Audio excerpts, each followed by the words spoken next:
வணக்கம். நான் சுதர்ஷன் மகேஷ். பஞ்சாப் மாநிலத்துல உள்ளாட்சி தேர்தல் நடந்து முடிஞ்சிருக்குது. நேற்றைக்கு முழுமையான முடிவுகள் வெளிவந்திருக்குது.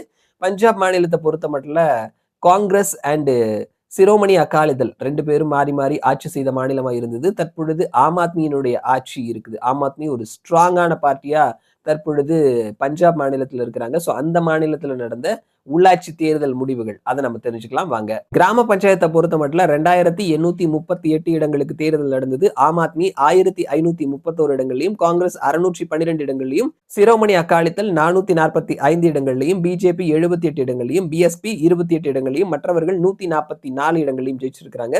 ஆம் ஆத்மியினுடைய 339 கேண்டிடேட்ஸ், காங்கிரசினுடைய 3 பேர், அப்புறம் சுயேட்சைகள் 7 பேர் எதிர்ப்பே இல்லாம அன்அப்போஸ்டா ஜெயிச்சிருக்கிறாங்க. ஜில்லா பரிஷத் 347 இடங்கள், ஆம் ஆத்மி 218 இடங்களையும், காங்கிரஸ் 62 இடங்களையும், சிரோமணி அகாலிதள் 46 இடங்களையும், பிஜேபி 7 இடத்துலையும், பிஎஸ்பி 3 இடத்துலையும், மற்றவர்கள் 11 இடத்துலையும் ஜெயிச்சிருக்கிறாங்க. இதுல 15 இடத்துல ஆம் ஆத்மியினுடைய வேட்பாளர்கள் போட்டி எதிர்ப்பு இல்லாம ஜெயிச்சிருக்கிறாங்க அப்படின்றத கவனிக்க முடிகிறது. சோ இதுதான் சமீபத்துல பஞ்சாப் மாநிலத்துல நடந்த உள்ளாட்சி தேர்தல், அதனுடைய முழுமையான முடிவுகள். மறுபடியும் நான் உங்களை இன்னொரு வீடியோல சந்திக்கிறேன். அது வரைக்கும் நன்றி.